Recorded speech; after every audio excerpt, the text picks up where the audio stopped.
1995 called. It wants its script back. Logan smirked like he'd just invented sarcasm. I had just walked him through the firewall patch I'd written 12 years ago, something cobbled together late at night, fueled by panic and vending machine coffee. Sure, it wasn't glamorous, but it worked. Like a stubborn fridge in a Midwest diner, old, loud, but still humming along. That script, unsexy and unsung, was the only reason our pricing system didn't nosedive at 2 a.m. every night. But Logan? Logan thought he was the tech messiah because he once fixed his grandma's printer and watched a TED talk about innovation. He strutted into our Monday sync like he was starring in some workplace satire, straight from a startup where arguments were currency and coffee came second. He pointed at my script on the screen like it owed him rent. Digital duct tape, he muttered. Who's been keeping this relic alive? That would be me, Logan. The woman who'd been keeping this flaming backhand from total collapse every time the vendor API threw a tantrum. But I didn't say that. I smiled. I nodded. I let him talk. Because silence? Sometimes it's armor. Sometimes it's kerosene. Oh, and before we move on, if you're watching this and you're one of the 97% who hasn't subscribed, hey, no hard feelings. But hitting that button helps keep stories like this alive. It feeds the crew. And let's be real, it annoys people like Logan. Which is always a plus. Anyway, back to the wreckage. Right there in front of the whole dev team, Logan pulled up the repo, hovered over my script, and said, "Let's clean this up." One click. Delete. Just like that. Gone. A script that had outlived 4 CTOs, multiple hiring freezes, a ransomware panic, and one actual basement flood, erased. Don't worry, he said with a wink at Chase, the intern who once asked me if Linux was a video game. We're future-proofing. The worst part? Nobody stopped him. One junior dev gave me a look, like maybe he realized something irreplaceable had just been destroyed. But he stayed quiet. They always do, when the new guy's dripping confidence and sprinkled with LinkedIn endorsements. That night, I sat in my car with the engine off and my coat still on. Badge clipped to the front. Coffee untouched. Dome light flickering like it knew something was coming. I looked through the building's glass doors, saw Logan's reflection, smug and stupid, and knew. He'd just lit a match in a room soaked in gasoline. Because that script? That was more than code. It was a firewall, a patch, a failsafe. Built in desperation and battle-tested in silence. And without it, the system was naked. Prices would misfire. Staging would override live. Internal-only data would waltz into production like streakers at a stadium. But Logan didn't read the code. He laughed at it. Then he deleted it. And in doing so, he didn't just nuke a script, he blew up the one thing keeping his precious promotion from becoming a cautionary tale. 2 days later, I got the tap. HR, beige room, fake smiles, that faint smell of cucumber lotion and broken promises. Jenna from HR sat across the table with her best, "This hurts me too," face. "This isn't personal," she began, classic HR prelude to something deeply personal. She cited Logan's feedback, flipping through pages like she was reviewing my sins. Apparently, my work wasn't forward-thinking. Bold, coming from a guy who let a clueless intern run wild through a decade-old codebase. But I didn't argue. I watched the flickering fluorescent light above us buzz like it was on its last leg. Then came the envelope. Severance. NDA. The usual, "please don't sue us," starter pack. 1 month's pay and a sentence about appreciation, so vague it could have been for a canned food drive. I asked, "Can I speak to Logan?" Jenna blinked like I'd asked for his hand in marriage. "He's in meetings." Of course he was. I signed the papers.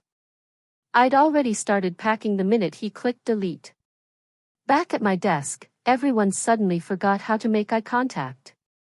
Tech offices love to call themselves a family, right up until someone gets walked out, then everyone acts like they've never seen you before. No goodbyes. No card. Just me, my cracked mug from a 2013 hackathon, a heart-shaped stress ball I never used, and a USB stick sewn into the lining of my planner. Not company files, those were off limits. Just my notes. My error logs. My personal documentation of an API flaw nobody else ever seemed to catch. I plugged it into my laptop one last time. Inside, annotated errors going back 9 years, version IDs, and most important of all, a full cron job schedule tied to the now-dead script. With a note. If deleted, expect overwrite within 72 hours. Don't be an idiot. Too late. I backed it all up. Cloud. Offline encrypted drive. Then I wiped the USB. Logan thought locking me out of Git meant he'd won. He forgot about memory. About people who still remember how the pipes work behind the walls. I took one last look at my monitor and walked out. Let them believe they'd won. Let them celebrate their minimalist desks, Slack gifs, and a manager who quoted hustle culture podcasts like gospel. I was done writing code for them.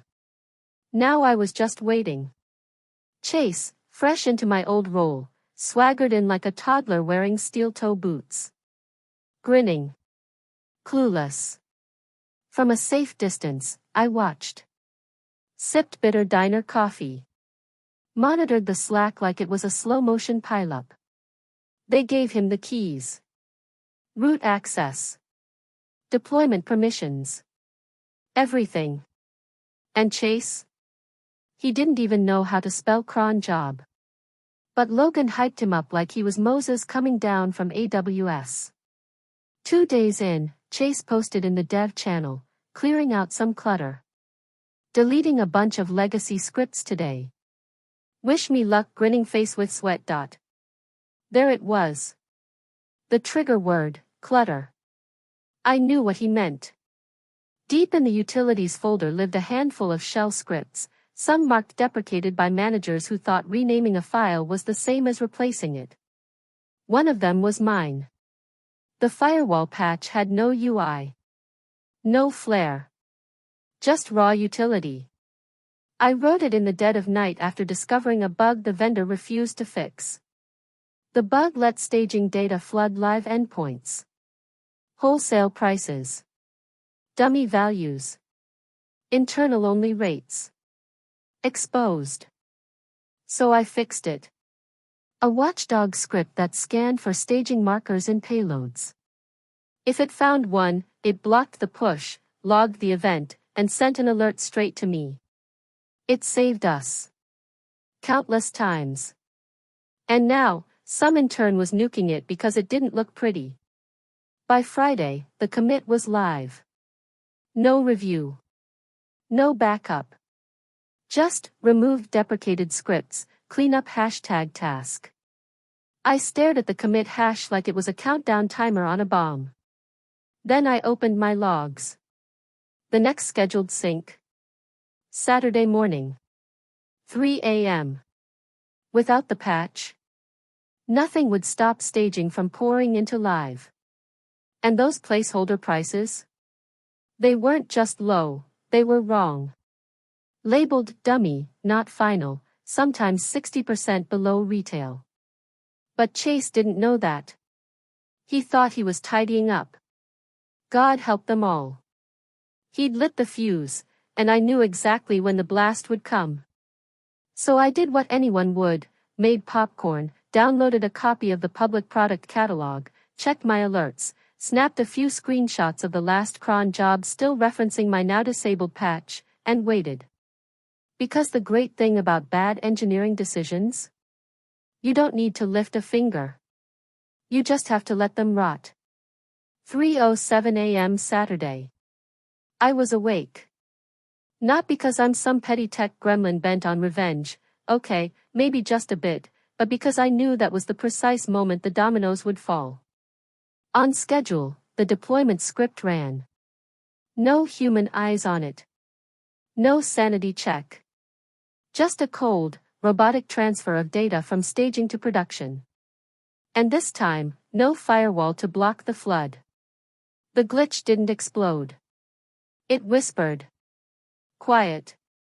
Precise. Just a few bad numbers swapped into very sensitive places. Suddenly $699 gaming chairs were listed at $412. Monitors that normally cost $1,299 showed up as $748. That overpriced espresso machine we used to fleece enterprise clients? Slashed to $392. Wholesale pricing, meant only for internal forecasts and vendor negotiations, was now public. And I mean live, on the production site. By 3:23 a.m., the site was already groaning under the weight of hundreds of orders. Resellers, bots, bargain hunters, they were all in. Some had trackers for glitches like this. I sat cross-legged in bed, watching the chaos unfold in real time. Tools like Keepa and Camel lit up like fireworks. I opened a browser tab I always kept ready with a live product feed. The raw XML poured in. It was ugly, exposed, vulnerable. The sandbox skeleton laid bare. By 4 a.m., I'd taken over 24 screenshots of Reddit threads titled things like, "Did redacted.com just go wholesale? Live glitch, grab now before they fix it. CEO gone rogue? Twitter caught on. TikTok reseller channels posted videos. Yo, by now, trust me, company glitchin'. Thank me later. 10,000 views in an hour. Still no alerts. Why? Because I'd built the alert system too. They were designed to flag any instance of staging data crossing into production. A dummy tag. A weird threshold. A misplaced decimal. But those alerts were tied to the script folder. The one Chase obliterated. The one Logan approved deleting. At 5:17 a.m., the shipping API logged over 1,800 labels queued for packing. Some poor warehouse team was waking up early on a Saturday wondering why every slip said, Gold Tier Partner, with no matching client accounts. By sunrise, the dev team's Slack was a digital wasteland, missed messages, panic threads, silence followed by chaos.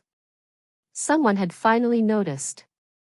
I imagine the conversation started slow.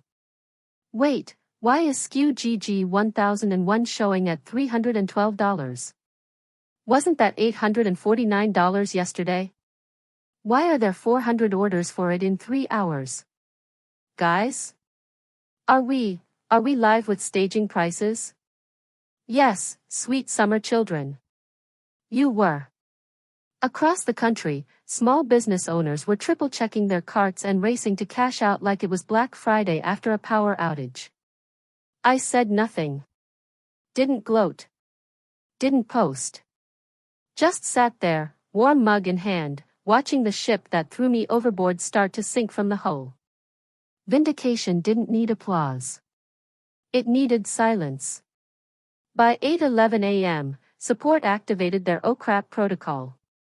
Basically, forward everything up the chain and hope someone with a higher title knew what to do.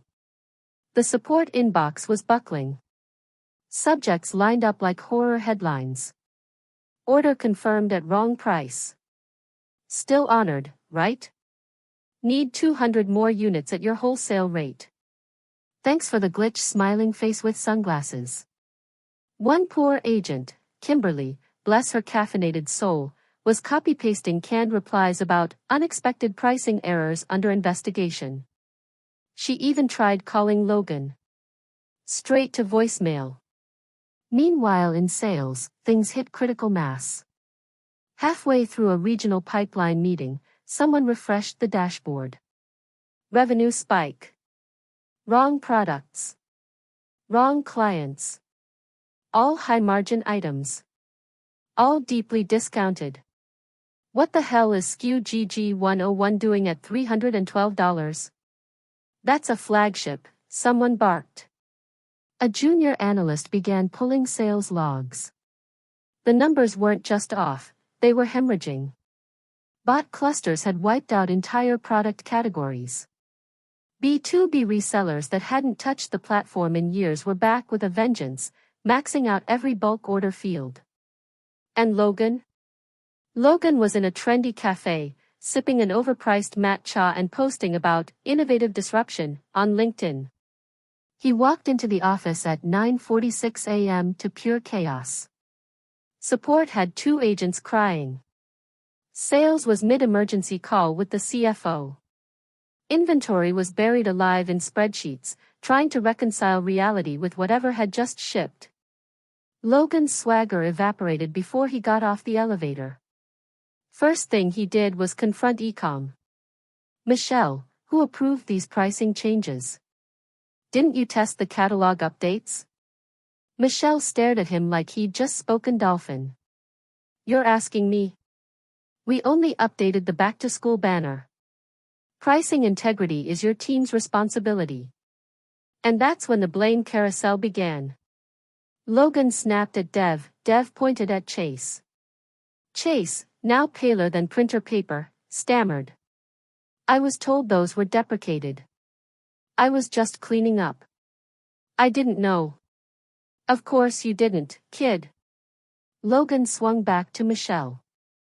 Maybe someone on your team touched the feed? She didn't blink. Haven't had staging access since you pulled it. Remember? Ask your intern. And round it went. Somewhere in finance, alarms were ringing. They issued an immediate freeze on all fulfillment until someone figured out just how much money had vanished. Refunds? Maybe. Lawsuits? Very possible. And me? I was halfway through my second cinnamon roll.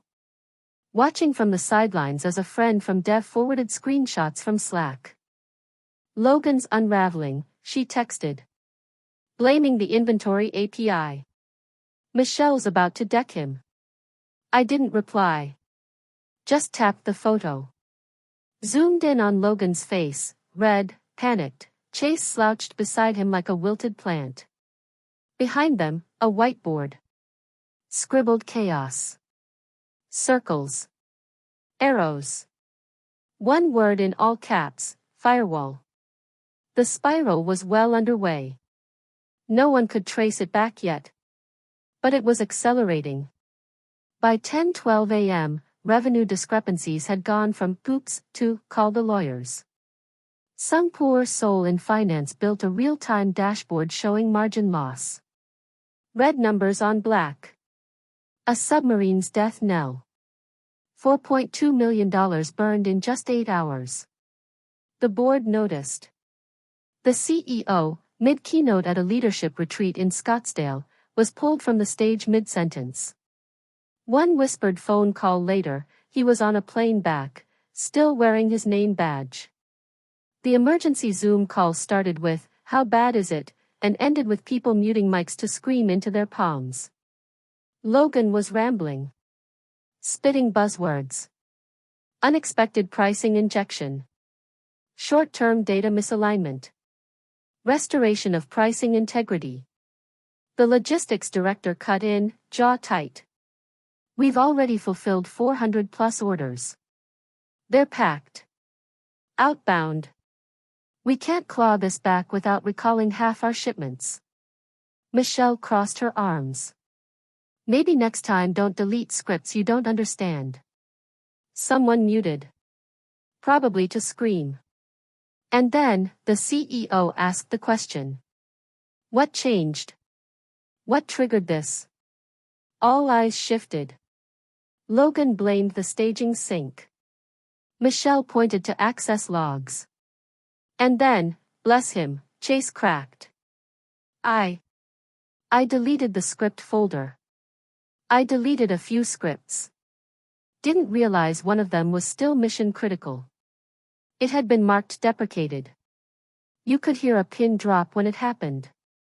The CEO leaned forward. What script?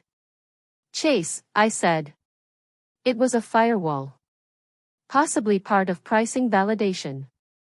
I thought it was outdated. The CEO again, and who wrote it? Silence.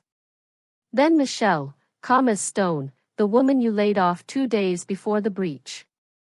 I grinned, slow, sharp, as I read the Slack transcript my dev contact had quietly passed along. Meanwhile, legal was already shaping statements. We can position it as a minor technical hiccup, one of the internal counsel suggested. Keep the messaging tight, isolated issue, no signs of systemic exposure. Yeah, good luck with that. Reddit was already on fire. Threads like, Insider Leaks Ecom Failure, were climbing the charts. Someone had screen recorded their checkout process, showing bug discounts stacking like cheat codes. Now, they were doing interviews with discount blogs. From the client side, the fallout was only starting. 2 major B2B partners had sent their reps friendly inquiries. Loving the new pricing tiers, just wondering, are these permanent? Can we lock them in if we double our order? Of course they would ask. They'd seen weakness. Once wolves taste blood, don't be surprised when they circle the fire. Back at HQ, people were in full scramble. Logs checked. Passwords reset. Cables yanked. Prayers said. And me? I sat in my apartment, lights low, email draft open. Subject line, what a script is for dumb. 4 attachments. Page 1, the original script with timestamps. Page 2, its purpose and architecture. Page 3, the Slack exchange where Logan dismissed it. Page 4, my final note, bold, centered, removal equals catastrophic. I hadn't sent it yet. Not because I wasn't ready. But because they hadn't suffered enough. Not yet. Close. But not yet. By noon, someone finally dug deep enough into the logs. The smoking gun. At the moment of deployment, staging had overwritten production. That part made sense. What confused them was why nothing stopped it, no failsafe, no alerts, no firewall. Then someone found the commit log. Timestamp, 2 days before breach. User, Shaw. Message, removed deprecated firewall scripts, cleanup. They stared. Wait, one sysadmin whispered. That was the firewall. Another checked the backups. Yeah, and there's no replacement. Just deleted. No additions since. Logan's name was right there in the log. His cleanup note, like a digital fossil. When they called him into the war room, he was already sweating. You said those scripts were legacy, someone said. They were, Logan snapped. Undocumented. Actually, someone else replied, they were. Just not in the repo. Because I never trusted them with the real docs. I kept everything offline, encrypted, annotated in ways Logan couldn't replicate if he tried. He turned on Chase. What the hell, man? Why didn't you check for dependencies? Chase, unraveling fast, you told me to purge anything untagged or unused in the last 90 days. I didn't mean mission-critical code. You said it was clutter. The shouting echoed through the halls. My friend in IT messaged me. They're falling apart. You'd love it. Rollback failed. Too outdated. No backups for the deleted script. No way to reconstruct it. Of course not. I built that thing like a living journal. Part logic, part instinct. Nested functions. Error-triggered branches. You don't rebuild that in a day. You can't. And Logan? He was done. No scapegoats left. His fingerprints were all over the deletion. The board had the log. Legal had the timestamps. And Chase, poor Chase, looked ready to delete himself from existence. Somewhere in the building, someone typed into the post-mortem doc. Root cause, unauthorized script removal. Meanwhile, I reopened the draft email. Watched the cursor blink. Watched the company bleed. And waited. Because now they needed me. Not as a vendor. Not as a temp. But as the only person who knew how to stop this mess. And I wasn't going to lift a single finger. Not yet. Not until they begged. 2:32 p.m. email from the CEO. Subject, urgent, can we talk? First line, hope you're well. Could use your insight regarding a technical issue. Second email. We suspect this relates to legacy code you previously owned. Any assistance would be invaluable. Third email, an hour later. Apologies if this is inconvenient, but the matter is time-sensitive. Please advise. Fourth, at 5:18 p.m. No greeting. Just. We're in a tough spot and would deeply appreciate your input. Fifth one. One word. Please. Still, I didn't respond. Let them stew. Let Logan twist. Let legal and finance fight over liability. My inbox piled up, red dots like lit candles in a vigil. 8:40 p.m. I stood. Stretched. Poured myself a neat bourbon I'd been saving since the layoff. Not for celebration. For this. I sat back down. Clicked reply. Typed one sentence. PDF explains everything. No hello. No name. Just the knife. Attached were 4 pages. Each sharp. Each surgical. Page 1, the original firewall script. Clean. Commented. Flawless. Page 2, a diagram of the API staging flaw, arrows pointing to every place Chase had unintentionally cracked the system. Page 3, Logan's commit log. Timestamped. Indisputable.